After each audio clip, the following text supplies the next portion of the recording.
మా గ్రామ పట్టలు చెప్పినట్టుగా ఫారెస్ట్ డిపార్ట్మెంట్ వాళ్ళు ఈ ఒక్క సంఘటనే కాదు, ఫారెస్ట్ డిపార్ట్మెంట్ వాళ్ళు తెల్ల పేపర్ల మీద మమ్మల్ని ఎవరు ఏం చేయలేదు అని చెప్పేసి ఈ విధంగా తెల్ల పేపర్ల మీద సంతకాలు పెట్టించుకొని వాళ్ళు సపరేట్గా వీళ్ళే ఏదో దొంగతనం చేసినట్టుగా, వీళ్ళే ఏదో కట్టెలను తీసుకుపోయినట్టుగా, వీళ్ళు అడవిని మొత్తం మోసుకొని పోయినట్టుగా ఉన్నతాధికారులకు చెప్పడం జరుగుతుందనేది దీన్ని బట్టి మనకు తెలుస్తున్నది. అయితే ఇక్కడ ఒక ప్రజాప్రతినిధిని కూడా ఖాతరు చేయకుండా ఆయనను ఇష్టం వచ్చినట్టుగా తిట్టడం అనేది ఇది నిజంగా కూడా సిగ్గుచేటు. అయితే ఈ అధికారి ఎవరైతే ఉన్నారో ఇన్ఛార్జ్ అధికారి, ఈయన మీద గతంలో కూడా సస్పెండ్ చేసిన సందర్భాలు ఉన్నాయి. ఈయన అటవీ కలపను కూడా వేరే ప్రాంతాలకు తరలించి ఒక స్మగ్లర్గా కూడా ఈయన చేశాడు. కాబట్టి పోలీస్ డిపార్ట్మెంట్ వాళ్ళు వెంటనే ఈయనను అరెస్ట్ చేయాలని చెప్పేసి మేము ఆదివాసీ తెలంగాణ రాష్ట్ర కమిటీ తరఫున మేము డిమాండ్ చేస్తున్నాం. ఈ ప్రక్రియ మొత్తం కూడా ఆగస్టు 9 లోపల జరగాలి. ఆగస్టు 9 లోపల ఆయనను వీళ్ళు అరెస్ట్ చేయాలి. ఆయన ఒక్కరే కాదు, ఆయనతో పాటు ఇక్కడ ఎంతమంది అయితే తాగుకుంటూ ఉన్నారు వీళ్ళందరినీ కూడా పోలీస్ శాఖ వారు తప్పకుండా అరెస్ట్ చేయాలని చెప్పేసి మేము డిమాండ్ చేస్తున్నాం. ఒకవేళ ఆగస్టు 9 లోపల ఈ అరెస్టు కార్యక్రమాన్ని అరెస్టు చేసినట్టుగా ఫారెస్ట్ డిపార్ట్మెంట్ వాళ్ళు ఒకవేళ చేయకపోతే మేము మళ్ళీ 10వ తారీఖు నాడు ఈ గ్రామానికి వచ్చి ఈ పరిసరాల్లో ఉన్న ఆదివాసులందరినీ కూడా కూడగట్టుకొని పెద్ద మొత్తంలో ఆందోళన కార్యక్రమాలు ఉద్యమాన్ని చేపట్టాలని చెప్పేసి మేము డిమాండ్ చేస్తున్నాం. సో ఇప్పుడు ఇక్కడ మనం ఫిజికల్గా చూస్తున్నటువంటి పరిస్థితి ఏంటంటే, ఆయనకు అవార్డు వచ్చిన సందర్భంగా కొంతమంది మిత్రులతో కలిసి ఇక్కడ వచ్చి దావత్ చేసుకుంటున్నటువంటి సందర్భంలో పీకల దాకా తాగి ఆయనకు సోయలేని పరిస్థితుల్లో మా యువకులు ఇక్కడ వాళ్ళకున్నటువంటి సోర్స్ ఏదైతే ఉందో చేపలు పట్టేటటువంటి వనరు, వాళ్ళు చేపలు పట్టడానికి వస్తే వాళ్ళను ఇష్టం ఉన్నటువంటి నోటికొచ్చినటువంటి బూతులతో లంజ కొడుక అరై తురై అనుకుంటూ తిట్టుకుంటూ మా వాళ్ళను చాలా ఇష్టం వచ్చినట్టుగా తిట్టడం జరిగింది. అయితే ఫారెస్ట్ డిపార్ట్మెంట్ కూడా ఈరోజు ఆదివాసీ తెలంగాణ రాష్ట్ర కమిటీగా మేము కొన్ని అడగదలుచుకున్నాం.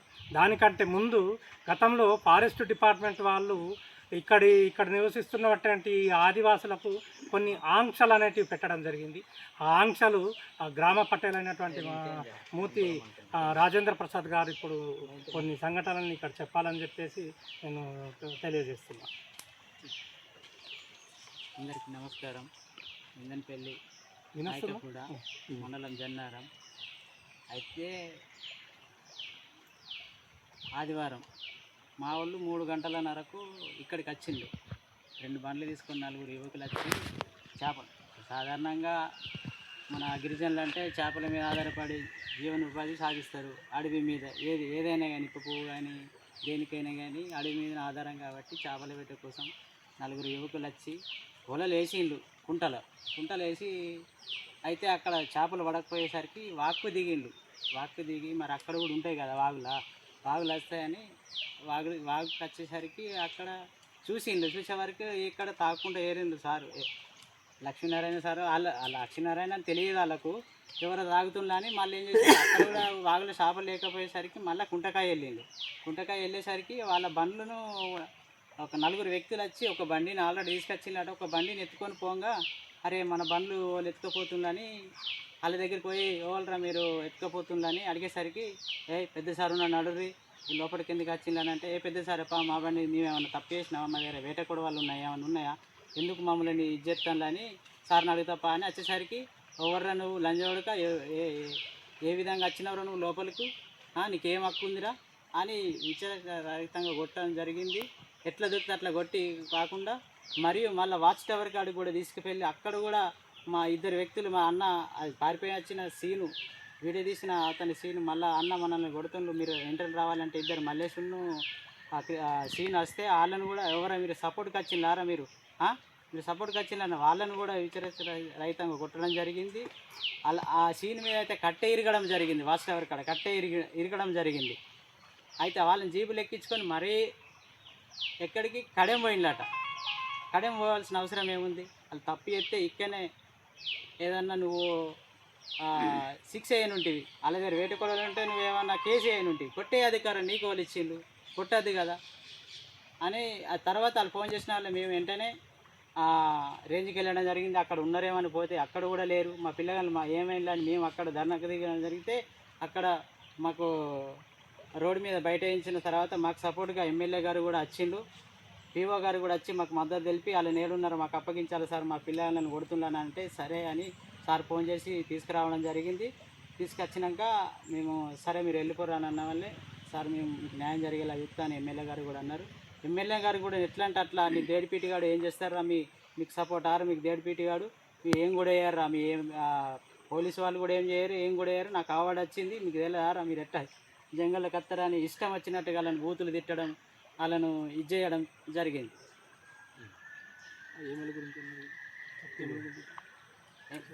దేడిపీటి గాడు రా నీ ఏం కూడా వేయడు ఆడ దేడిపీటి గాడు నాకు గింతే వస్తాడు రాడు గింతే వస్తాడు అని నన్ను ఏం కూడా వేయడు మీ ఎస్ఐ ఏం చేయరు మీ ఎవ్వడు వచ్చినా నన్ను ఏం కూడా వేయర్రా అని బెదిరించడం జరిగింది అట వాళ్ళని. తర్వాత వైట్ పేపర్ల మీద మీరు సంతకాలు చేయరు మమ్మల్ని కొట్టలేరు తిట్టలేరా అని సంతకాలు చేయరు అని వైట్ పేపర్ల మీద అందరు సంతకాలు చేసుకొని విడిపించడం జరిగింది సార్. అంటే ఏం రాయకుండా రాపించుకున్నారట, మమ్మల్ని కొట్టలేదు తిట్టలేదు ఏమనలేదు, ఆడ మీరు పోయి మీ నాయకుల కొవ్వలకి ఏం చెప్పకండి అని చెప్తున్నారు.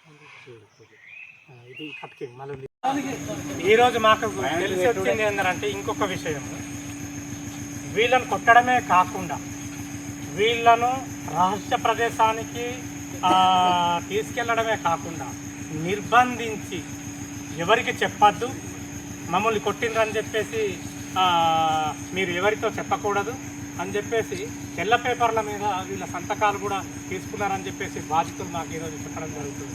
దీన్ని మేము సిగ్గుగా భావిస్తున్నాం. మాకు ఇంత మంచి చట్టం ఉండి కూడా ప్రభుత్వాధికారులు అటవీ శాఖ అధికారులు వీళ్ళు స్టూడెంట్లా కనిపిస్తున్నారు. ఈరోజు వాళ్ళ యొక్క అయ్యవ్వల కొరకు వాళ్ళు పని చేయలేని స్థితిలో ఉన్నారని చెప్పేసి జీవనాధారం ఇదే అని చెప్పేసి తెలుసుకొని ఈ కుంటలో చేపలు పట్టడానికి వస్తే కుంటలో చేపలు లేకపోవడంతో అక్కడ ఉన్నటువంటి ప్రవహిస్తున్నటువంటి ఆ వాగులో చేపలు పట్టడానికి పోతే ఈయననే కదా నువ్వే కదా ఈయనను మరీ ఇప్పటికీ 4 రోజులు అయినప్పటికీ కూడా ఇంకా వాళ్ళు కొట్టినటువంటి దెబ్బలు మాసిపోలేదు. అంటే ఎంత సిగ్గుచేటు. పోలీస్ స్టేషన్ కంప్లైంట్ ఇచ్చేసి ఈరోజు 4-5 రోజులు అవుతున్నది. దయచేసి పోలీస్ డిపార్ట్మెంట్కు మేము రిక్వెస్ట్ చేస్తున్నాం ఆదివాసీ సేనగా, మీరు వీళ్ళను వెంటనే అరెస్ట్ చేయాల్సిందే. ఆగస్టు 9 వరకు 9 లోపున మీరు వాళ్ళందరినీ, ఆయన ఒక్కరే కాదు, ఆ దొంగ, ఆ లఫంగ, ఆ స్మగ్లర్, ఆ రమణమూర్తి ఎవరైతే ఉన్నారో, ఆ లక్ష్మీనారాయణ ఎవరైతే ఉన్నారో ఆయన ఒక్కనే కాదు, ఆయన వీళ్ళ మీద దాడి చేస్తున్నప్పుడు ప్రేక్షక పాత్ర వహించి చూస్తున్నటువంటి మిగతా సిబ్బంది ఎవరైతే ఉన్నారో వీళ్ళందరినీ కూడా ఆగస్టు 9 లోపల అరెస్టు చేయాల్సింది. అరెస్టు చేయకపోతే ఆగస్టు 10 తర్వాత మేము ఆదివాసీ సమాజం మొత్తం కూడా ఈ అటవీ ప్రాంతంలో మరొక అగ్నిగుండాన్ని సృష్టిస్తామని చెప్పేసి అటు ప్రభుత్వానికి, ప్రభుత్వాధికారులకు, ఇటు అటవీ శాఖ అధికారులకు, అదేవిధంగా అటవీ శాఖ ఉన్నతాధికారులకు కూడా మేము చెప్పదలుచుకున్నాం. ఒకవేళ ఇలా చేయని పక్షంలో మేము తప్పకుండా దీన్ని పూర్తి స్థాయిలో ఇక్కడ ఉన్నటువంటి ఆ అటవీ ఏదైతే టైగర్ జోన్ అని చెప్పేసి చెప్పుకుంటున్నారో దీన్ని కూడా మేము మొత్తం మీరు పెట్టినటువంటి ప్రయాణికులకు ఇబ్బంది కలిగించేటటువంటి ఆంక్షలు ఏవైతే పెట్టుకున్నారో వాటిని అన్నిటిని కూడా మేము వాళ్ళు చేయని పరిస్థితి, వాళ్ళు చేయనటువంటి పనిని అటు పోలీస్ డిపార్ట్మెంట్ కావచ్చు, ఇటు ఫారెస్ట్ డిపార్ట్మెంట్ కావచ్చు, చేయనటువంటి పనిని ఆదివాసీ సమాజం మొత్తం కదిలేటట్టుగా మేము వాళ్ళకు చెప్పి బోధించి మళ్ళీ ఆ యొక్క శిక్షను మేము చేయాల్సి వస్తుందని చెప్పేసి కూడా మేము పోలీస్ శాఖ అధికారులకు, ప్రభుత్వానికి కూడా ఈ సందర్భంగా మేము హెచ్చరిస్తూ చెప్పడం జరుగుతున్నది. ఈరోజు ఈ సంఘటన ప్రాంతానికి వస్తూ మేము పేపర్ చూడడం జరిగింది. పేపర్లో శాంతారాం గారు ఆయన ఎవరైతే ఈ సంఘటనకు బాధ్యులు ఉన్నారో ఇన్ఛార్జ్ ఎఫ్ఆర్ ఆయన మీద సిసిఎఫ్ కాళేశ్వరం జోన్ గారికి ఒక కంప్లైంట్ ఇవ్వడం జరిగింది అని చెప్పేసి చెప్పడం జరుగుతున్నది. అదేందనంటే ఆయన విధుల పట్ల నిర్లక్ష్యంగా వ్యవహరించారు కాబట్టి ఆయనను విధుల నుండి సస్పెండ్ ఉద్యోగం నుండి సస్పెండ్ చేస్తున్నామని చెప్పేసి చెప్పడం జరుగుతున్నది. ఇది ఒక రకంగా చెప్పాలనంటే ఇది ఆదివాసులను పూర్తిగా ఇక్కడ వాళ్లకు అంతం లేకుండా చేసినట్టే మాకు అనిపిస్తున్నది, మాకు తెలిసిన విధంగా. ఎందుకు అనంటే ఆయన విధుల పట్ల నిర్లక్ష్యమైంది అంటే మా ఆదివాసులను కొట్టడం అనేది నిర్లక్ష్యమా? ఆయన విధులు ఆయన అసలు ఆ రోజు ఏదైతే సంఘటన జరిగిందో ఆ సంఘటనలో ఆయన మరి విధులలో ఉండి అసాంఘిక కార్యకలాపాలకు పాల్పడ్డా, లేకపోతే సెలవు పెట్టి ఆయన ఇట్లాంటి తాగుడుకు పాల్పడ్డా అనేది మాకు ఉన్నతాధికారుల మీద అనుమానంగా ఉన్నది. కాబట్టి ఉన్నతాధికారులు ఆయనను రక్షించే విధంగా, ఆదివాసులను అడవి నుండి వెళ్ళిపోయే విధంగా వ్యవహరిస్తున్నట్టుగా మాకు తెలుస్తున్నది. కాబట్టి దయచేసి ఉన్నతాధికారులు మీరు కూడా మీకు హక్కులు చట్టాల గురించి తెలియాలి. అటవీ హక్కుల చట్టం 2006 ఏం చెప్తుందనేది కూడా అటవీ ప్రాంతంలో పనిచేస్తున్నటువంటి అటవీ శాఖాధికారులు తెలియాలని చెప్పేసి మేము ఆదివాసీ సేనగా హెచ్చరిస్తున్నాం. ఎందుకు హెచ్చరిస్తున్నామనంటే అటవీ హక్కుల చట్టం 2007 నుండి ఫోర్స్లోకి వచ్చింది. స్పష్టంగా చెప్తున్నది. ప్రభుత్వాలు కూడా ఆలోచించాలి, కానీ ప్రభుత్వాలు ఆలోచించడం లేదు. ఇక్కడ స్పష్టంగా చెప్తున్నది ఏంటంటే అటవీ ప్రాంతాన్ని, అటవీ యొక్క ఫలసాయాన్ని ఆధారంగా చేసుకుంటూ జీవిస్తున్నటువంటి అటవీలో నివసిస్తున్నటువంటి ఆదివాసులు ఎవరైతే ఉన్నారో వాళ్లకు చట్టంలోనే స్పష్టంగా చెప్పింది. ఒకటి, వ్యక్తిగత హక్కులు వాళ్లకు కల్పించాలి. రెండవది, సామూహిక హక్కులు కూడా కల్పించాలని చెప్పేసి ఈరోజు చట్టం చెప్తున్నది. ఈ చట్టం ఎవరో ఇస్తే రాలేదు, మేమందరం పోరాటం చేస్తేనే ఈ చట్టం వచ్చింది.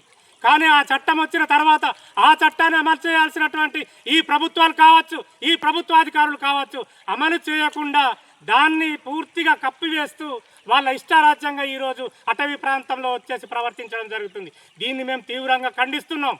అటవీ శాఖ అధికారులు కావచ్చు, ప్రభుత్వాధికారులు కావచ్చు, వీళ్ళకి చట్టం పట్ల అవగాహన ఉండాలని చెప్పేసి మేము ఈరోజు అడగదలుచుకున్నాం. చట్టంలో స్పష్టంగా చెప్తున్నారు, వ్యక్తిగత హక్కులకు సంబంధించి ప్రభుత్వాలు కొంతవరకు పోడు పట్టాలనుకుంటూ కొన్ని హక్కులు ఇచ్చినాయి. కానీ సామూహిక హక్కులకు సంబంధించి ఇంతవరకు సామాజిక హక్కులు ఇక్కడ నివసిస్తున్న వాళ్లకు ఇవ్వకపోవడంపై మేము తీవ్రంగా ఆగ్రహాన్ని మేము వ్యక్తపరచాల్సి వచ్చింది. ములుగు జిల్లాలో ఆదివాసీ సేనగా మేము ఈ విధమైనటువంటి దాడులు జరిగితే సామూహిక హక్కులు కల్పించాలని చెప్పేసి రాష్ట్ర ఉన్నత న్యాయస్థానాన్ని మేము ఆశ్రయించడం జరిగింది. ఆ రాష్ట్ర ఉన్నత న్యాయస్థానాన్ని మేము ఆశ్రయిస్తే ఉన్నత న్యాయస్థానం వారు, గౌరవ న్యాయస్థానం కోర్టు వాళ్ళు వీళ్లకు ఆ హక్కులు కల్పించడం చెప్పేసి ఆదేశాలు కూడా జారీ చేయడం జరిగింది.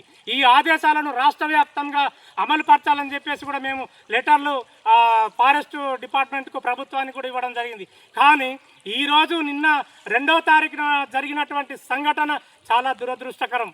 ఇదే ఆదివాసులు వాళ్ళను, అధికారులనే గౌరవంతో వాళ్ళను ఏం చేయలేదు కాబట్టి ఆ అధికారులు ఈరోజు బతికిపోయినాయి అని చెప్పేసి మేము చెప్పదలుచుకున్నాం. ఇదే ఆదివాసులు తిరగబడితే అధికారులు అడవిలో రాలేరని కూడా, తిరగలేరని కూడా మేము ఈ సందర్భంగా అధికారులకు, ప్రభుత్వానికి కూడా మేము హెచ్చరిక జారీ చేస్తున్నాం. అందుకని చెప్పేసి మేము ఈరోజు గట్టిగా మా ఆవేదనతో మేము ప్రభుత్వాధికారులకు, అటవీ శాఖ అధికారులకు, అటవీ శాఖలో పనిచేస్తున్నటువంటి ఉన్నతాధికారులకు మేము హెచ్చరిక జారీ చేస్తున్నాం. ఆగస్టు 9 లోపల మీరు ఇక్కడ ఈ చర్యలో పాల్గొన్నటువంటి, ఈ సంఘటనలో పాల్గొన్నటువంటి అటవీ శాఖ అధికారులు ఎవరైతే ఉన్నారో ఒక్క రమణమూర్తి గారే కాదు, ఆయనతో పాటు ఉన్న వాళ్ళందరినీ కూడా ఈ కేసును సుమాటోగా తీసుకొని వాళ్ళందరినీ కూడా అరెస్టు చేయాలని చెప్పేసి మేము పోలీస్ శాఖ వారిని కూడా మేము కోరడం జరుగుతుంది. ఒకవేళ ఆగస్టు 9 లోపల ఈ చర్యలు చేపట్టకపోతే ఆగస్టు 10వ తారీఖు నుండి మా యొక్క యాక్షన్ ప్లాన్ను అన్ని ఆదివాసీ సంఘాలతో, ఆదివాసీ సమాజంతో, ఇతర శ్రేయోభిలాషులతో కలిపి తప్పకుండా మేము పెద్ద మొత్తంలో ఇక్కడ మళ్ళీ ఉద్యమం మేము చేపడతామని చెప్పేసి కూడా మేము ప్రభుత్వానికి, ప్రభుత్వాధికారులకు మేము హెచ్చరికను జారీ చేస్తున్నాం. అదేవిధంగా ఇదొకటి సరిపోయింది, ఓకేనా? మా గ్రామ పట్టలు చెప్పినట్టుగా ఫారెస్ట్ డిపార్ట్మెంట్ వాళ్ళు ఈ ఒక్క సంఘటనే కాదు, ఫారెస్ట్ డిపార్ట్మెంట్ వాళ్ళు తెల్ల పేపర్ల మీద మమ్మల్ని ఎవరు ఏం చేయలేదు అని చెప్పేసి ఈ విధంగా తెల్ల పేపర్ల మీద సంతకాలు పెట్టించుకొని వాళ్ళు సపరేట్గా వీళ్ళ మీద వీళ్ళే ఏదో దొంగతనం చేసినట్టుగా, వీళ్ళే ఏదో కట్టెలను తీసుకుపోయినట్టుగా, వీళ్ళు అడవిని మొత్తం మోసుకొని పోయినట్టుగా ఉన్నతాధికారులకు చెప్పడం జరుగుతుందనేది దీన్ని బట్టి మనకు తెలుస్తున్నది. అయితే ఇక్కడ ఒక ప్రజాప్రతినిధిని కూడా ఖాతరు చేయకుండా ఆయనను ఇష్టం వచ్చినట్టుగా తిట్టడం అనేది ఇది నిజంగా కూడా సిగ్గుచేటు.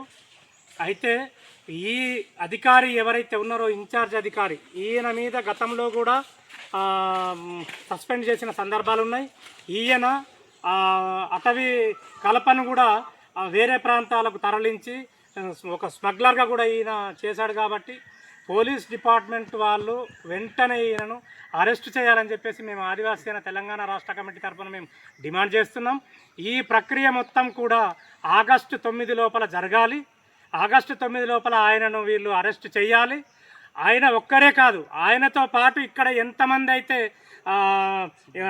తాగుకుంటూ ఉన్నారో వీళ్ళందరినీ కూడా పోలీస్ శాఖ వారు తప్పకుండా అరెస్ట్ చేయాలని చెప్పేసి మేము డిమాండ్ చేస్తున్నాం.